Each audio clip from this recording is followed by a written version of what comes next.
Hi, I'm Kat from Elevate for Self-Love, and today's topic is going to be when toxic people just don't understand what you're saying or why you're saying it. So I read this interesting quote from this woman online, Dr. Sherry Campbell, and she says, at some point, toxic people will exhaust our ability to say anything nice about them, to them, or about them. She says, anything nice to them or about them, and they won't understand this. And that's the truth because toxic people don't have the level of self awareness that we all think that they should have. They're lacking in a piece of self awareness. They might have self awareness about certain things, but they won't have self awareness about your feelings, how they affected you, how what they did wrong affected you. There's like this blind spot. I guess you could call it a blind spot. And it's caused by the ego and it's caused by this fabrication of a false self that most narcissists have. So these people walk around with this idea in their mind of who they are. And a lot of the times they think they're good people and they think that they've done everything good and they just don't see reality. So they don't understand why you're saying to people, no, this person is not wasn't good to me, or and you say to them, you weren't good to me, and they're like, oh, I was so good to you. I don't, and it's because in their mind, like developmentally, most likely they have arrested development, and that happened when they were kids. They also probably had a lot of criticism when they were children, where they had to where they were told that they were bad, but not that what they did was bad. So they were instead told, you're bad, not what you did was bad. And that's two separate things. And I think that's a huge issue with how narcissism even forms in the psyche. It's this idea that they were so shamed for being bad and they were never told you did something bad, but instead were told you're bad. And that made all the difference and all the change where at some point they broke psychologically and they created a false self. So the false self exists. It's there. They think they're doing the greatest things for you. And for a while they are, because during love bombing or when like a toxic person is really into you, they're really great to you. They're kind, they're loving, they're compassionate. They know how to do it all. But then eventually they get tired of that. And really all that they're ever thinking about is they're thinking from the perception of how does this benefit me, meaning them. And we as like more of empathic people or codependent possibly, we're thinking, how does this benefit them? And how can I give to them? So toxic people just have this blind spot for the mistakes and the pain that they cause other people. And they don't understand because they don't want to face it themselves. So it's literally like going back to the narciss like the forming of the narcissism as a child. When they develop the false self, they need to protect the false self, this fantasy, this narrative of who they are. They need to protect that no matter what. And if you say to them, you hurt me, you did this, you did that. If they have to face that and accept it and actually take accountability, that would be like accepting shame that they don't want to face or accept. So they'll do anything not to take accountability, right? Like it all started from shame when they were children. So that's like, this is like a shame avoidance tactic. Like narcissism forms in a way as like a response to avoiding shame. It's like a very, maladaptive type of um, reaction, but this is how it starts. So narcissists can't face what they've done. And so when you're like, let's say, trying to hold them accountable, they're going to make you a bad person. And I've told the story about how this just happened to me. I was so good to this person, a friend who had mental illness, who was not medicated. I was always there for them.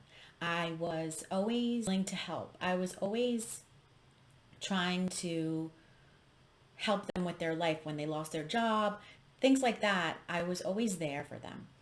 And then I did tell them though at one point, I think you need to go to your doctor. Like, maybe you should like see what you need to do because it seems like you're not doing so well. And ever since that point, kind of they then decided they didn't like me and picked me apart and found negative qualities about me that don't even really exist. Whatever they could, they had to make me into a bad person. And they did. And it's sad because I could see it happening, like almost like a movie. You could see it happening. And a couple times I cut this person out because I just couldn't deal with the disrespect, like the non-answering texts or flaking out on plans. And I was like, this person went from black and white. Like first it was, I need you in my life. I can't lose you.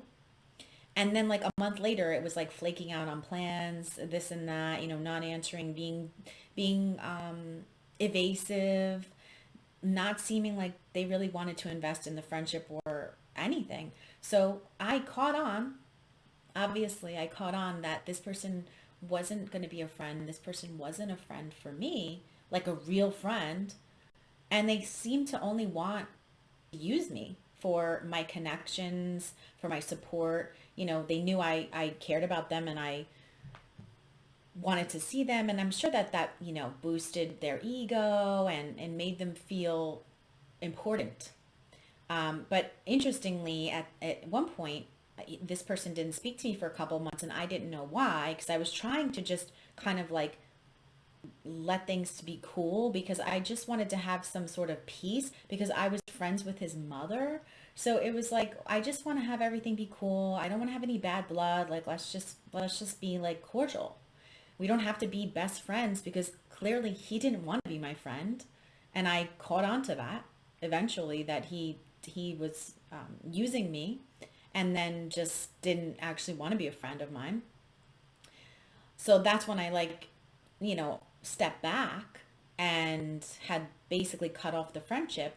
But I just wanted things to be cool. Like I just wanted like an ability for us to like maybe attend the same events and not have an issue where like he would skip events that he knew I was going to be at. And I just didn't understand why because I never did anything bad to this person. All that I ever did though was say, hey, maybe you should go see your doctor. I care about you and I really want the best for you. And it seems to me like maybe you're struggling and I know you've just lost your job and, things like that. Like, because I brought this up, he couldn't face this. So he lashed out at me. He called me names. He disrespected me. He stopped answering my texts. He painted me to other people as being a terrible, bad person. That's how these people will operate. They don't want to face themselves. The self-awareness is not there. They don't have the self-awareness. If they do start to actually maybe introspect, they'll probably stop because they need to like not get to that place. So they'll probably like snap out of it and turn everything around. But at the end, I found out this person had not spoken to me for a few months because they were upset that I wouldn't recommend them to some business friends that I have and to business. And the comment that he said to me was that I thought, he said, you thought it would be cute to say you wouldn't recommend me to do business with these guys. And he said, and I stopped respecting you. So this is really weird. And if you like break this down, it makes no sense. But it shows you kind of like how toxic people don't have a logical, rational pathway to their thinking. First, he says, you thought it was cute. That's like so patronizing and rude and totally like unnecessary to begin with. Then he says he's upset that I didn't let him do business with these people. Okay, I get it. Makes sense. You can be upset about that, but it makes sense that I didn't recommend you to these people because if you're going to flake on me, if you're not going to answer my texts, if we're going to have plans and you're going to flake at literally the day of, I can't recommend you to anybody because I don't know what you're going to do to them. And then I'll be the one that they look to saying, why did you recommend that person when they don't follow through? So it made perfect rational sense that I wouldn't recommend this person. But then he said he lost respect for me because of that. So you can see here how this person makes up reasons that don't even make sense to lose respect for me or make me into a bad person.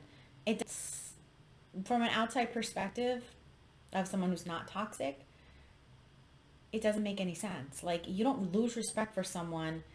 It's not my fault he's the way he is. He made his own bed. He did what he was going to do. He treated me poorly. He treated me with disrespect. He called me names. He verbally abused me.